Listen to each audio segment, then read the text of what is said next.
operation conducted around 12:20, right after the call from 911 Central. And after siguro 2 to 3 minutes, there was a call also from BGMP Parañaque, informing us that there's a certain shooting incident or change of fire. Transpired, pagdagpas mo lang ng toll gate sa Cavitex, bandang northbound, service route going to Parañaque, Bulungan Market. So yes, the call is police assistance requesting the Parañaque police to respond to this shooting incident. So right there and then, we dispatch, deploy our operating unit, particularly our SWAT team, and ang ano natin, mga kapulisan sa substation 3 and 4, kasi napaligiran niya ng jurisdiction ng 3 and 4, something like that. Then nung dumating sila sa area, yun yung nakita nila, nakabalagbag na yung isang Mitsubishi Expander, black. In the span of, I think, more or less 10 to 15 minutes, we were able to arrest the 6 suspect. Anim sila. 2 Chinese national at 4 na Pilipino. Ano kung background nito mga ito, sir?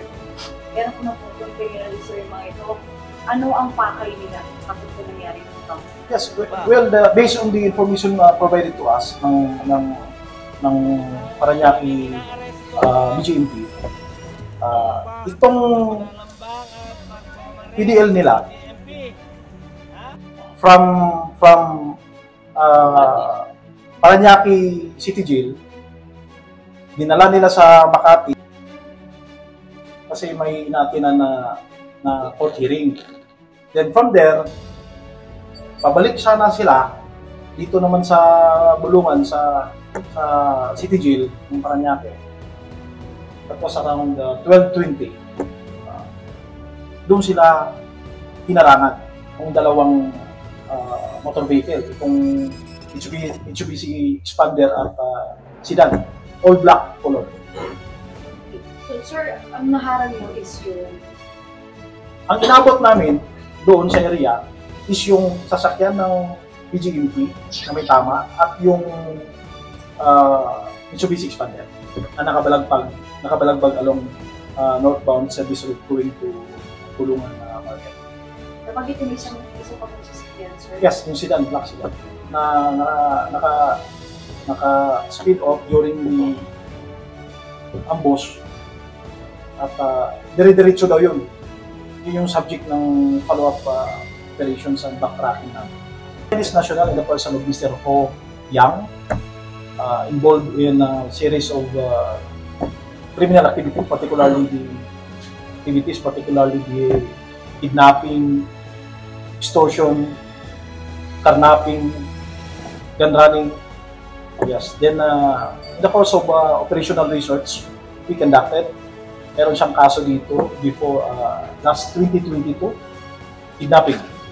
And lately, last 2023, carnapping naman. Same with sa Makati, kaya meron siyang hearing kanina because of this carnapping case also. That was filed last year. Involved siya sa road rage from Makati, Pasay, Bundia din dito sa yes. And the purpose of this, we should say, extrication or rescue na gagawin nila is para i-rescue nila itong Mr. Huyang as their boss, something like that. Then the 4 Filipino ay naparamisan lang na they will pay amounting 25,000 each after pag nag-successful sila. But yes, but we were able to arrest them. So sir, meron po ba process during our follow-up operation? We were able to recover the 357 Magnum and this hand grenade, all cell phones, and cases of paraphernalia and illegal drugs. So, On the position. As of now, we're preparing to file for violation of frustrated and attempted murder, violation of RE 10591, ito yung comprehensive firearms and ammunition natin.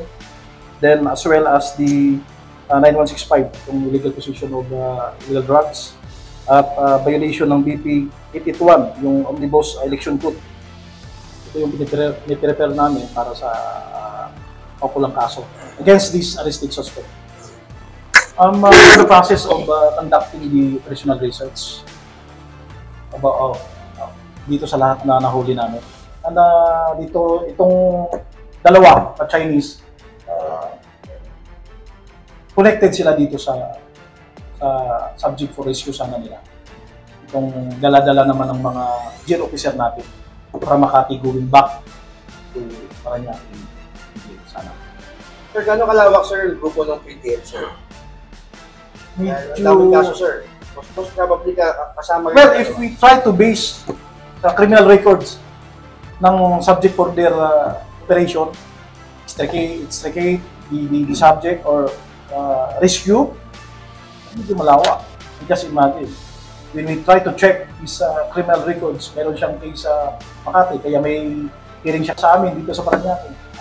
Last 2022, 2023, may case siya sa Pasay. May case siya sa Taguig. Ongoing cases lahat yan. Yes.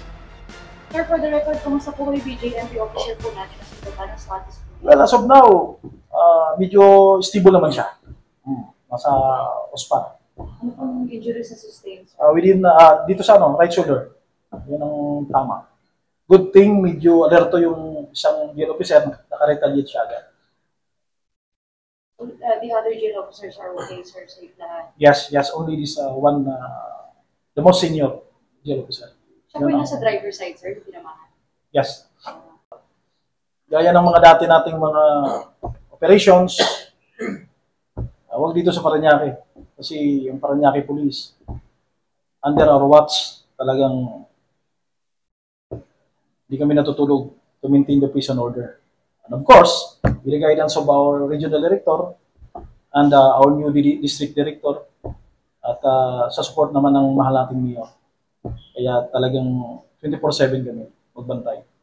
And this is the purely evidence. That's why we were able to arrest them.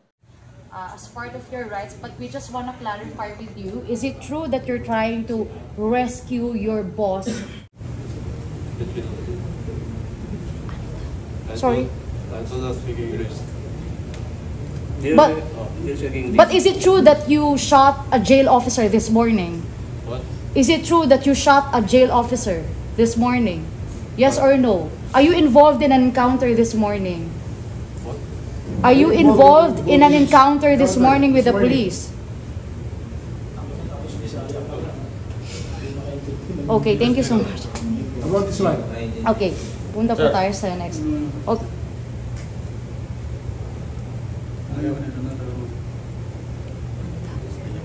Ayaw magsalita, wala tayong magagawa. Karapatan niya yan. Yan yung mga Pinoy. Okay, sa Pilipino tayo guys. Sa Pinoy. Sa pangalan niyo, mukha ninyo sa aming pong interview niya. We just wanna know your side. Kayo po ay binayaran na po ng 25,000 para kunin o sagipin itong isang Chinese na PDL kanina umaga. Totoo po ba yun? Yes po. Ano pong utos na sinabi sa inyo? Nakahanggang lang daw po kami sa likod niya. Tapos sila po magpungan po lang po. Mas nila. Kayo po ay miyembro ng grupo nila o hindi? O kasi ano po sinabi sa inyo? Magbabayaran kayo. Tapos, yung apat na nawawala po, na o pinaghahanap pa ng mga pulis, Pilipino yung mga o Chinese? Chinese. Paano kayo na-recruit ko yan yung mga yan?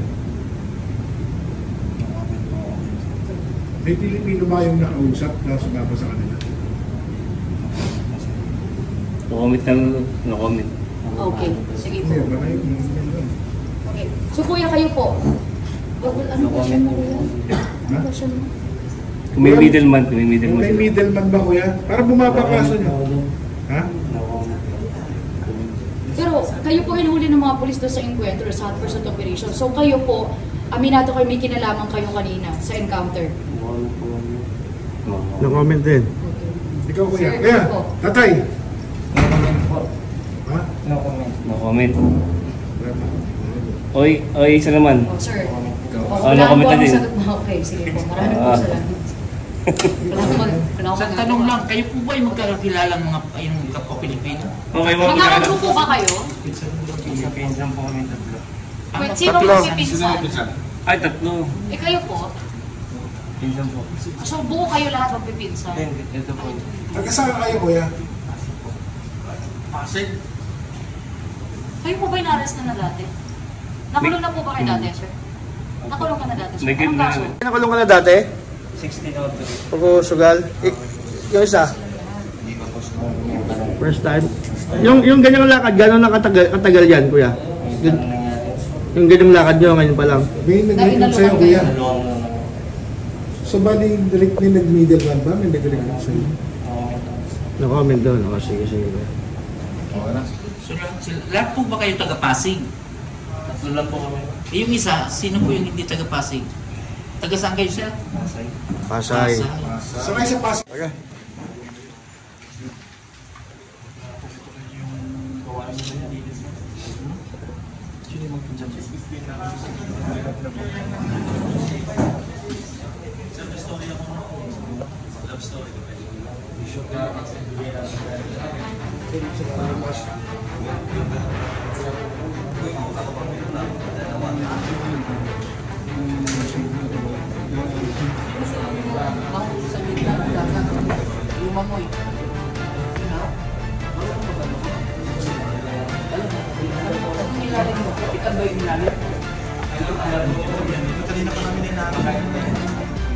Sir, sino yung nasa picture check na ano, galing sa tubig? Ikaw.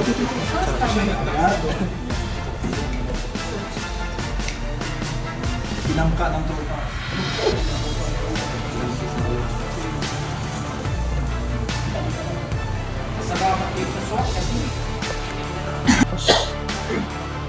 Tawag dito sa Parañaque kasi ang Parañaque Police under our watch talagang